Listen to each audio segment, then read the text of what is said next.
Black Soldier saw a scared little girl pointing at the bus. What he did next shocked everyone. The afternoon sun cast long shadows across Maple Street as Malik Harris adjusted his civilian clothes and checked his watch. 3:15. Perfect timing for a late lunch before his evening shift at the VA hospital. The familiar rumble of his stomach reminded him why he'd chosen Rico's food truck. Their pulled pork sandwiches were legendary in this small Missouri town. But something else caught his attention first. A little girl stood on the sidewalk across the street, her small frame almost lost against the backdrop of the sprawling oak trees that lined the park. She couldn't have been more than 7 years old, with tangled brown hair that suggested she'd been outside for hours. Her pink t-shirt was wrinkled and bore the telltale signs of a busy day: grass stains on the sleeves, a small tear near the hem. Dust covered her sneakers like she'd been walking on gravel roads.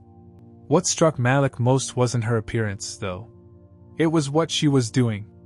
The child stood perfectly still, one small arm extended, pointing directly at a large white tour bus parked near the park entrance. Her expression was intense, focused, as if she were trying to communicate something urgent through sheer willpower alone.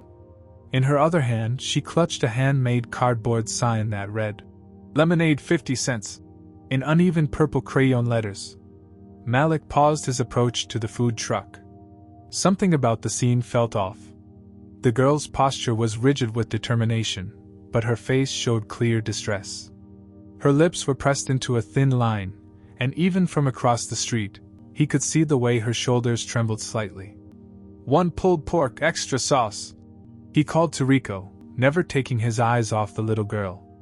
The middle-aged food truck owner followed his gaze. "That's Evie," Rico said, sliding a wrap sandwich across the metal counter. "Sweet kid. Runs a lemonade stand in the park most weekends. Haven't seen her much lately, though. She seems upset about something." Rico squinted across the street. "Yeah, she does look bothered. Been standing there for about 10 minutes now, just pointing at that bus. Strange behavior for her. She's usually pretty chatty." Malik paid for his sandwich, but didn't unwrap it. Instead, he found himself walking toward the crosswalk. Something in his chest, maybe the same instinct that had kept him alive during 2 tours overseas, told him this wasn't a moment to ignore. As he approached, he could see the girl more clearly. Her cheeks were flushed, and there were dried tear tracks running through the dust on her face. She was breathing in short, frustrated huffs, like someone trying very hard not to cry again. The pointing never wavered, though. If anything, it became more insistent when she noticed him coming closer. "Hey there," Malik said gently, crouching down to her eye level about 3 feet away. He'd learned long ago that kids could be skittish around strangers, especially when they were already upset. "I'm Malik. I noticed you pointing at that bus over there. Is everything okay?" Evie turned to look at him for the first time. Her eyes were huge and brown, rimmed with red from crying. She studied his face for a long moment, as if trying to decide whether he was trustworthy. Then, without saying a word, she turned back to the bus and pointed again, this time with both hands, nearly dropping her lemonade sign in the process. "The bus?" Malik followed her gaze. "What about the bus, sweetheart?" But Evie didn't answer. Instead, she stamped her foot once, a gesture of pure frustration, and pointed even more emphatically. Her whole body seemed to lean toward the vehicle, as if she could pull whatever she needed from it through sheer force of will.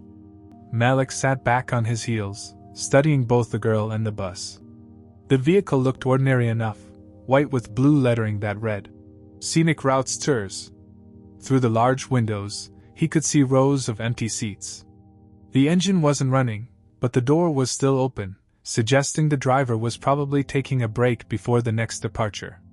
"Is there something on the bus that belongs to you?" He tried again.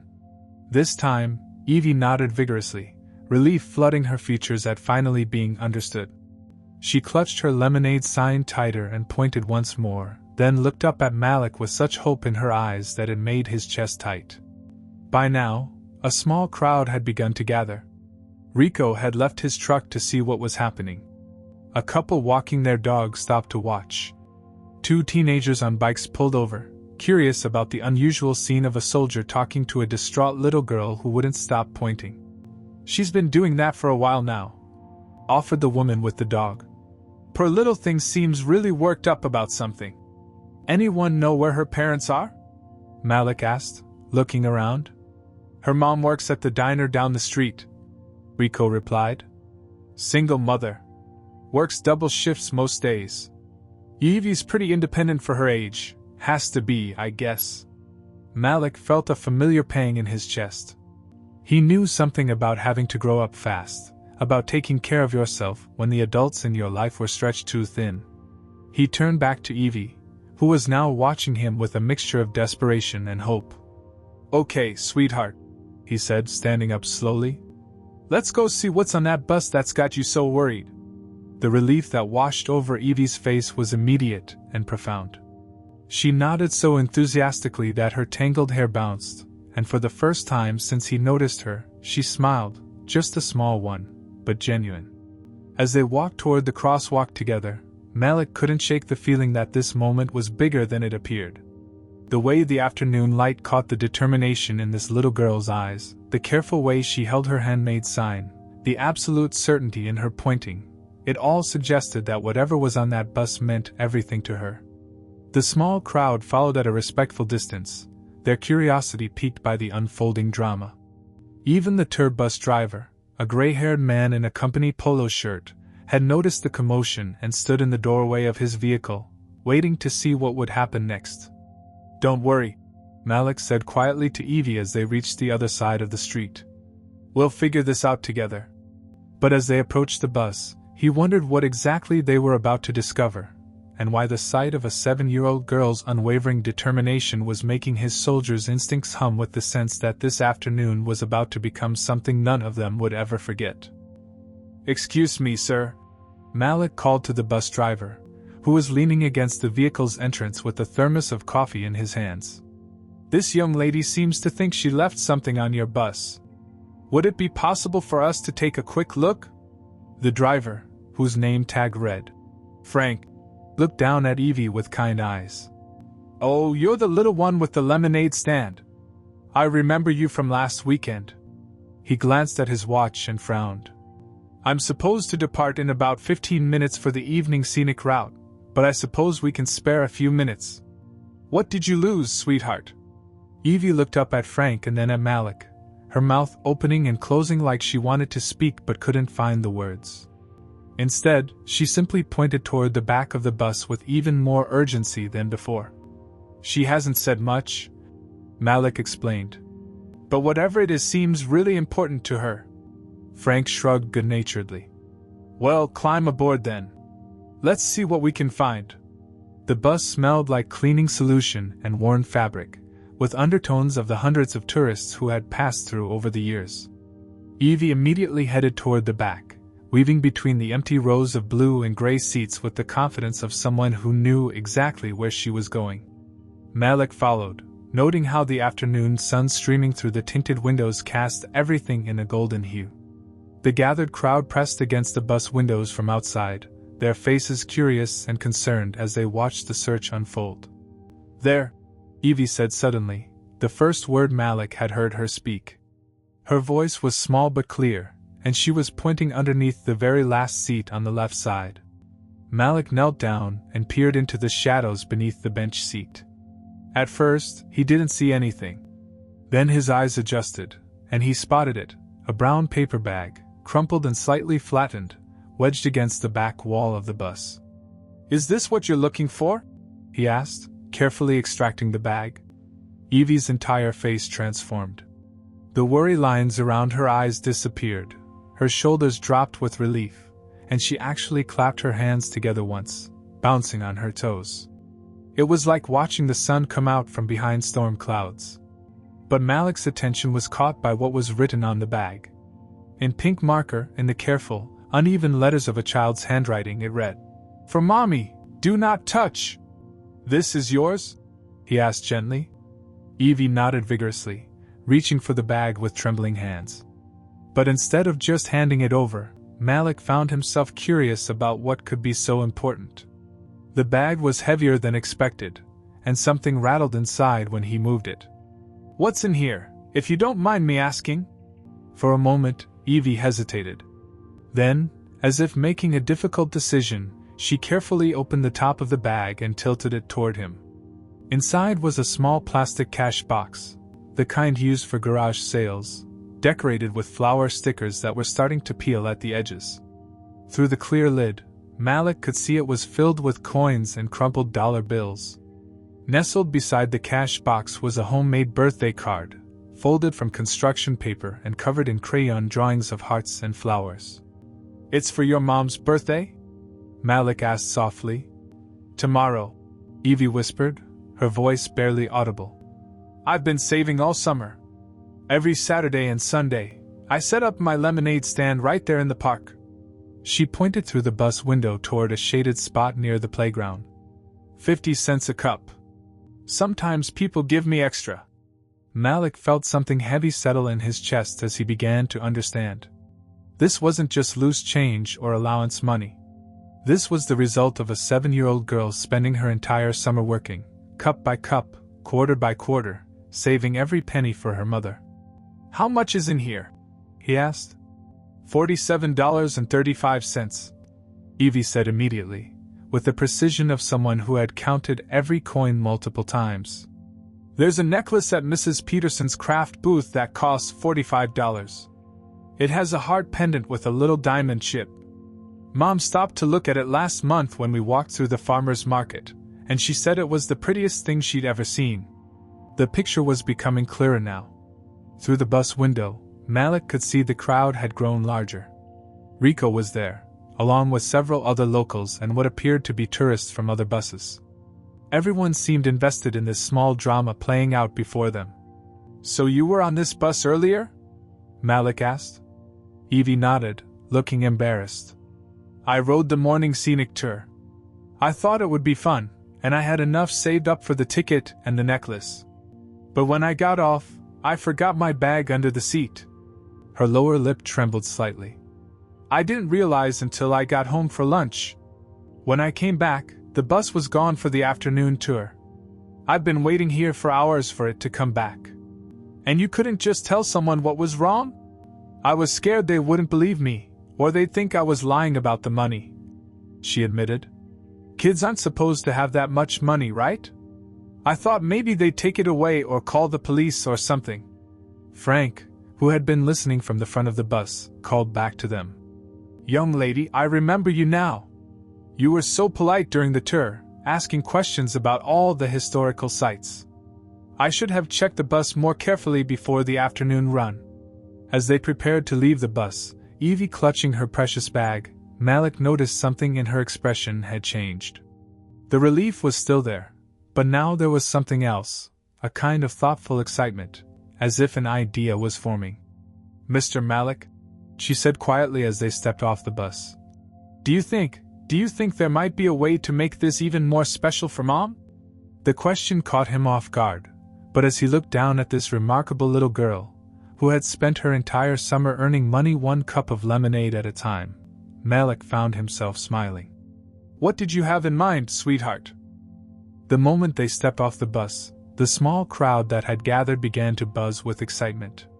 Word had spread quickly through the park about the little girl and her mysterious bag, and now nearly 20 people had gathered around, all eager to hear what had been discovered. "Did you find what you were looking for, honey?" asked the woman with the dog, her voice warm with concern. Evie nodded shyly, clutching her bag closer to her chest. But instead of seeming satisfied, she looked up at Malik with those big brown eyes still filled with that thoughtful excitement he noticed on the bus. "Tell me more about this idea of yours," Malik encouraged, kneeling down to her level again. Evie glanced around at all the faces watching her, suddenly seeming very small among all the adults. She leaned closer to Malik and whispered, What if instead of just buying the necklace, we could do something that would make Mom really surprised? Like more than just a present? What kind of surprise?" "Well," Evie began, her voice gaining confidence. "Mom always says the best gifts are the ones that come from lots of love, not just money. And she's always telling me how proud she is when I work hard at my lemonade stand. What if we could show her that other people think it's special too? Malik felt a smile tugging at the corners of his mouth. This kid was something else. Go on. Maybe we could set up the lemonade stand again, right now, but this time other people could help. And instead of just buying the necklace with my money, we could buy it with money from lots of people who think Mom deserves something nice? The brilliance of the idea hit Malik immediately. This wasn't just about replacing her lost savings. It was about turning a solitary effort into a community celebration. He looked around at the gathered faces and saw the exact same realization dawning on them.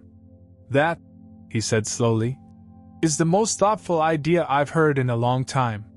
Rico, who had been listening intently, stepped forward. You know what? I've got folding tables in my truck. And I think I saw some lemons in my supplied box that I'm not going to use today.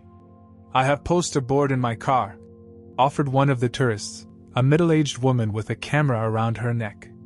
We could make new signs. Frank the bus driver checked his watch. My tour doesn't leave for another hour. I could delay it a bit if my passengers don't mind helping out instead. Are you kidding? Called out a man from near the bus. This is way better than looking at old buildings. Count us in. Evie's eyes grew wider with each offer of help. She turned to Malik, her voice filled with amazement. Really? They really want to help? Really? Malik confirmed. But first, tell us about your mom. What's her name? What's she like? Evie's whole face lit up when she talked about her mother. Her name is Janine, and she's the best mom in the whole world. She works at Murphy's Diner, that's the blue building down there, and she always smells like coffee and pancakes when she comes home. She works really, really hard because it's just me and her, but she never complains. She always makes sure I have everything I need, even when I know money is tight. When does she get off work? Asked the tourist with the camera. 6 o'clock, Evie replied. She always walks this way to get to our car. Malik looked around at the eager faces surrounding them. So we have about 2.5 hours to pull this together. Think we can do it? The response was immediate and enthusiastic. Rico was already jogging back to his food truck to get the tables. The tourists were pulling out their phones, some calling friends and family who were nearby. Frank was explaining the situation to his remaining passengers, who were climbing off the bus with excited chatter about being part of something special. Wait, Evie said suddenly, tugging on Malik's sleeve. What about Mrs. Peterson's craft booth? What if she's not here today? What if someone else already bought the necklace? Malik felt a moment of concern, but then he spotted something across the park that made him grin. Is that her booth over there? The one with all the jewelry displayed? Evie followed his gaze and gasped. Yes. She's here. Mrs. Peterson is here. Well then, Malik said, standing up and offering Evie his hand. What do you say we go talk to Mrs. Peterson and let her know what's happening? Something tells me she's going to want to be part of this too. As they walked across the park together, Evie's lemonade sign still clutched in her free hand, Malik marveled at how quickly the afternoon had transformed. What had started as a simple lunch break had become something much bigger, a community rallying around the pure love of a little girl for her hard-working mother. Behind them, the impromptu team was already in motion. Rico had returned with not just tables, but cups, napkins, and a cooler full of ice. The tourists were spreading the word to other visitors in the park. Frank was on his radio, apparently calling other drivers to let them know about the delay and the reason for it. Mr. Malik? Evie said as they approached the craft booth. Yes, sweetheart? Do you think Mom will be surprised? Malik looked down at this remarkable little girl who had turned a simple lost bag into an opportunity to show her mother just how much love could multiply when shared with others. Evie, he said with complete certainty, I think your mom is going to be more than surprised. I think she's going to be absolutely amazed. Mrs. Peterson turned out to be a silver-haired woman in her 60s with paint-stained fingers and the kindest eyes Malik had ever seen. When Evie explained the situation, tears actually formed in the craft vendor's eyes. That heart necklace? Mrs. Peterson said, her voice thick with emotion. Honey, I remember when your mama looked at it. She stood here for the longest time, just touching it so gently, like it was made of real diamonds instead of just a little chip. When she walked away, she looked back 3 times. So you still have it? Evie asked hopefully. Mrs. Peterson reached under her display table and pulled out a small velvet box. I've been saving it, actually. Had a feeling it was meant for someone special. She opened the box to reveal a delicate silver chain with a heart-shaped pendant that caught the sunlight beautifully. And now I know why.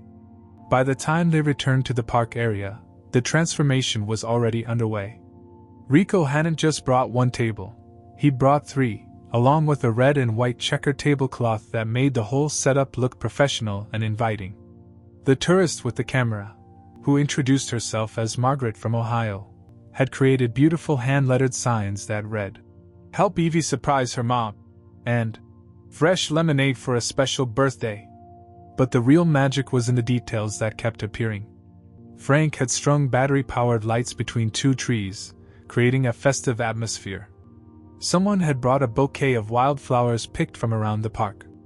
Another tourist had contributed a small Bluetooth speaker that was now playing soft background music. "This is incredible," Malik murmured, watching the organized chaos unfold around them.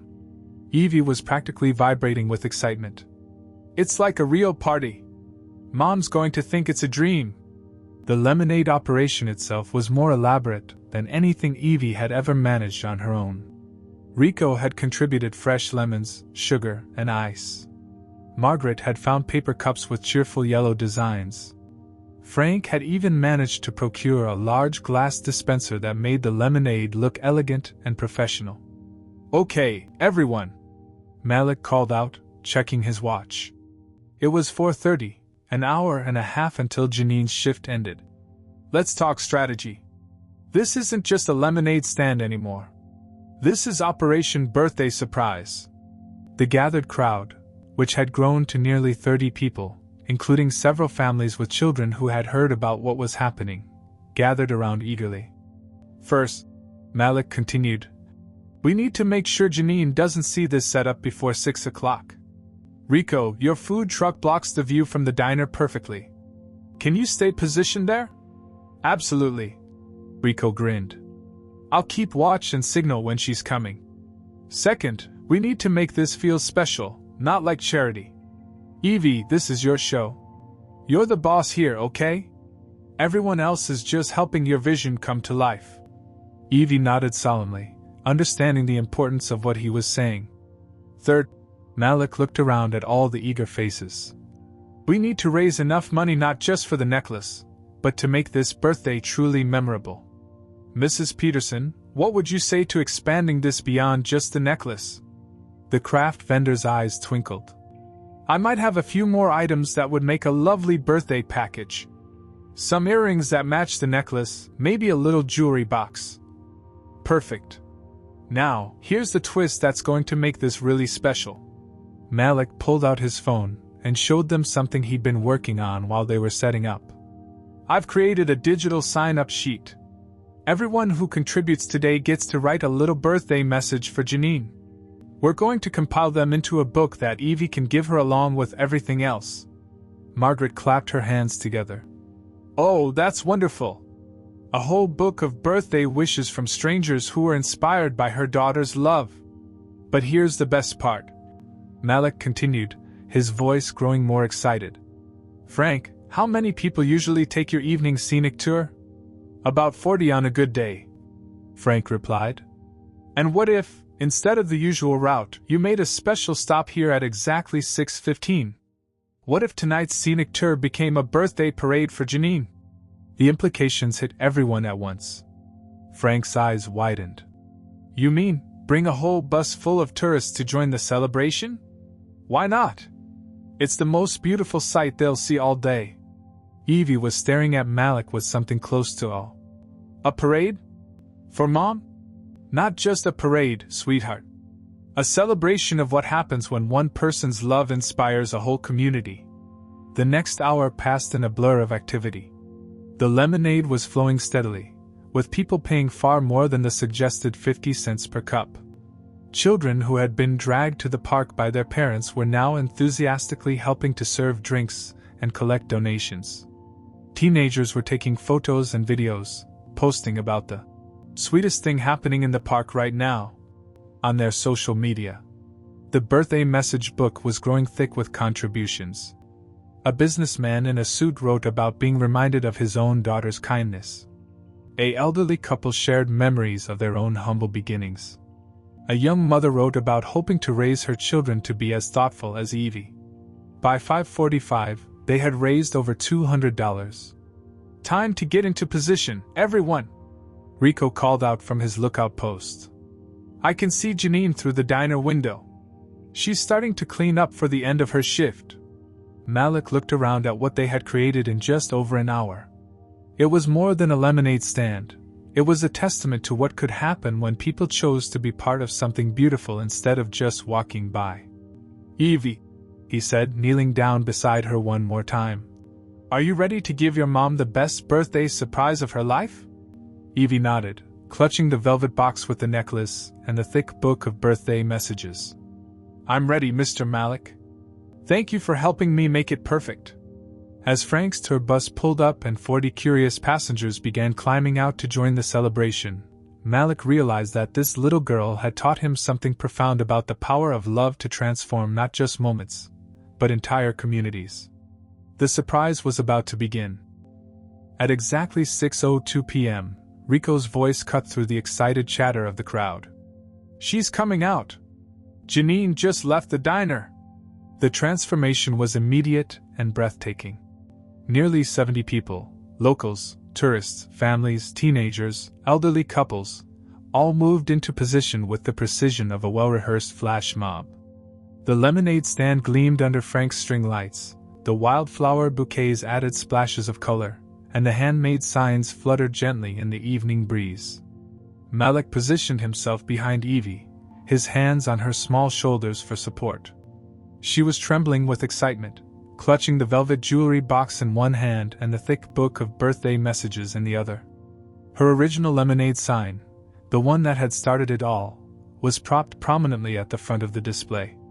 "Remember," Malik whispered, "this is your moment. All these people are here because of your love for your mom." Evie nodded, taking a deep breath that seemed too big for her small chest. Janine appeared at the corner, walking slowly in their direction with the tired gait of someone who had been on her feet for 8 hours. She was a petite woman in her early 30s, her brown hair pulled back in a ponytail, wearing the blue uniform of Murphy's Diner.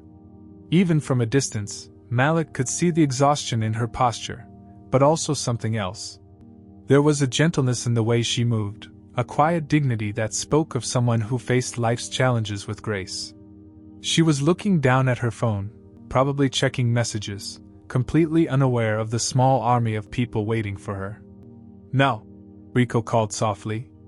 It started with Margaret from Ohio, who began clapping slowly. Then Frank joined in, followed by Mrs. Peterson, then the families with children, then the teenagers, then everyone else. The applause grew from a whisper to a roar, accompanied by cheers and calls of, "Happy birthday, Janine!" Janine's head snapped up, her phone nearly slipping from her suddenly nerveless fingers. Her eyes went wide as she took in the incredible scene, the decorated lemonade stand, the balloons that had appeared from somewhere, the huge crowd of smiling strangers, and in the center of it all, her daughter beaming at her with pure joy. "Evie?" Janine's voice was barely audible over the continued applause. What is this?" "Happy birthday, Mommy!" Evie called out, her voice clear and strong for the first time all day. She ran toward her mother, the jewelry box and book clutched tightly in her hands. Janine dropped to her knees just in time to catch her daughter in a fierce hug. "Baby, what did you do? How did you? Who are all these people? They wanted to help me surprise you," Evie said, pulling back to look into her mother's face. "I lost my bag with all my lemonade money on the bus, and Mr. Malik helped me find it, and then we thought, what if we could make your birthday even more special than just the necklace?" "The necklace?" Janine's eyes filled with tears as understanding began to dawn. Evie held out the velvet box with trembling hands. From Mrs. Peterson's booth. The one with the heart that you said was the prettiest thing you ever saw. I saved up all summer, 50 cents at a time, just so I could buy it for you. Janine's composure crumbled completely. Tears streamed down her cheeks as she opened the box and saw the delicate silver heart necklace sparkling in the evening light. Oh, baby. Oh, my sweet girl. You did this for me? We all did this for you, called out Margaret, speaking for the entire crowd. Your daughter's love inspired every single one of us. Frank stepped forward, his tour group clustered behind him with cameras and phones recording every moment. Ma'am, I've been giving tours of this town for 15 years, and I've never seen anything as beautiful as what your little girl created here today. Mrs. Peterson approached with a warm smile, carrying a small wrapped package. The earrings and jewelry box to match, dear. No charge. Some gifts are too precious to put a price on. But it was when Evie held out the thick book of birthday messages that Janine completely broke down. This is from everyone who helped today, Evie explained. They all wrote you birthday wishes because they think you're a really good mommy, and they wanted you to know that lots of people care about you. Janine pulled her daughter close again, both of them crying now, but they were tears of joy, of overwhelming love, of the kind of happiness that comes from being truly seen and celebrated by the world. I don't understand, Janine whispered. Why would all these strangers do this for us? Rico, who had been watching from his food truck, walked over with a gentle smile. Because sometimes, Mrs. Janine, the world needs to be reminded of what real love looks like. And your daughter showed us today. The crowd began to applaud again, but this time it was softer, more reverent. People were wiping their own eyes, moved by the pure emotion of the moment between mother and daughter. Malik stepped back, letting the moment belong entirely to Evie and Janine.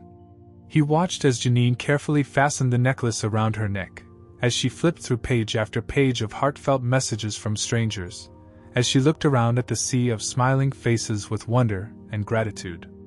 This is the most beautiful birthday I've ever had, Janine said, her voice carrying clearly in the evening air. Thank you. All of you. I don't know how to repay such kindness.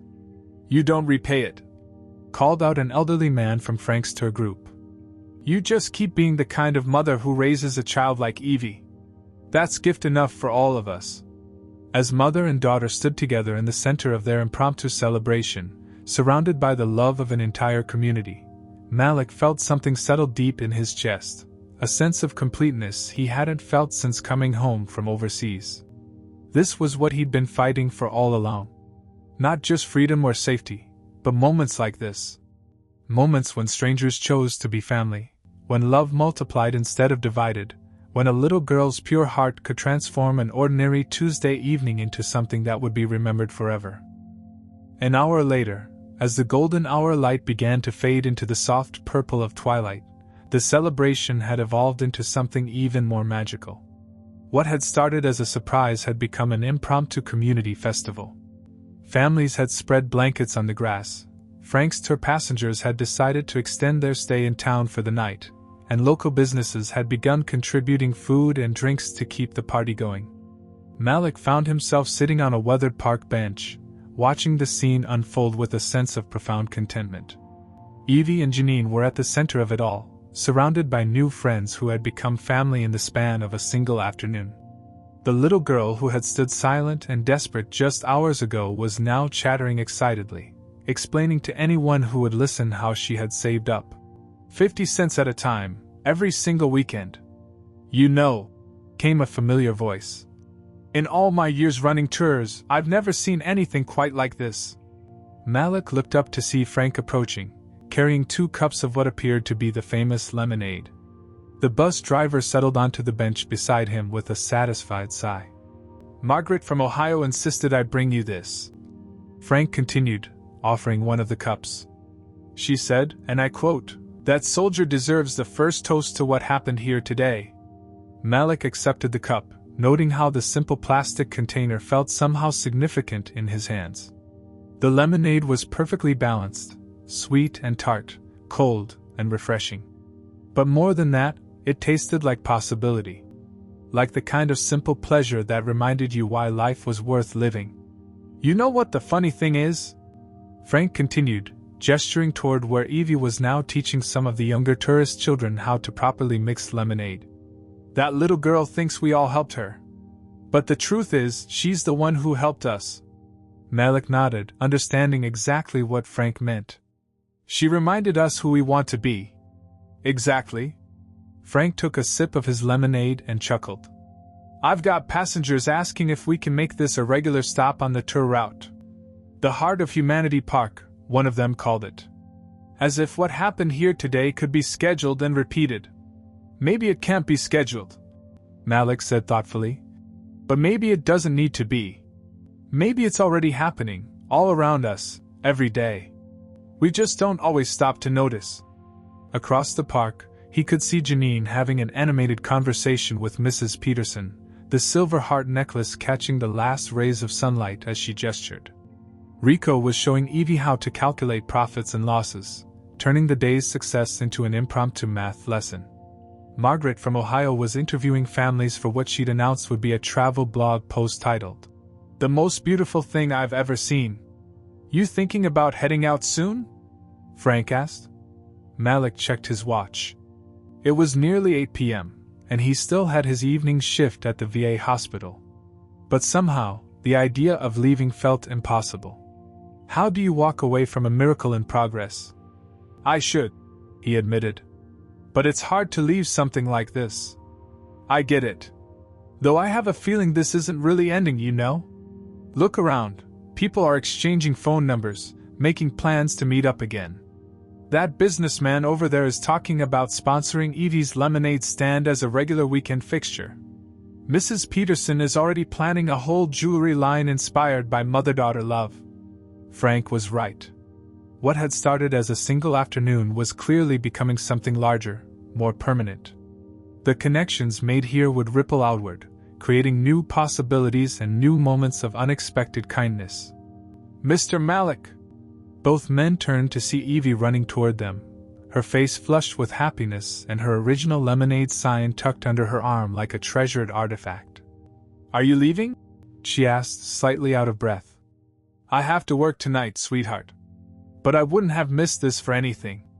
Evie studied his face seriously for a moment, then held out her worn cardboard sign.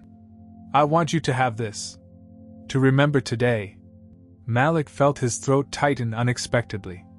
The simple sign, with its uneven purple crayon letters and slightly torn edges, suddenly seemed like the most precious gift he'd ever received.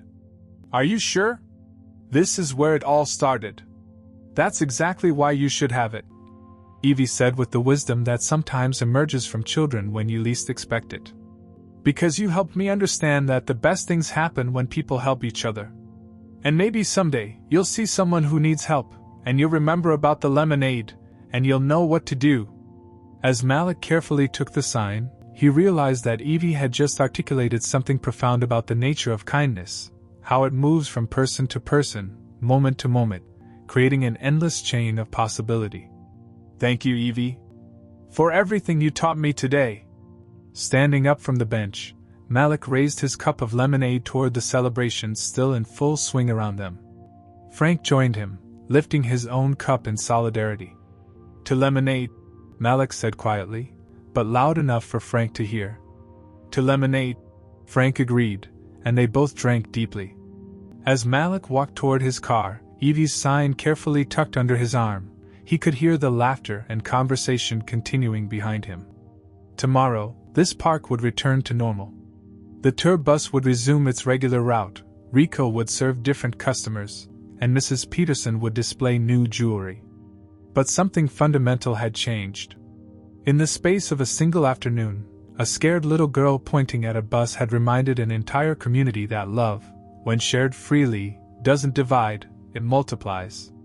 And that, Malik thought as he drove toward the VA hospital with a smile still on his face, was the most beautiful thing of all.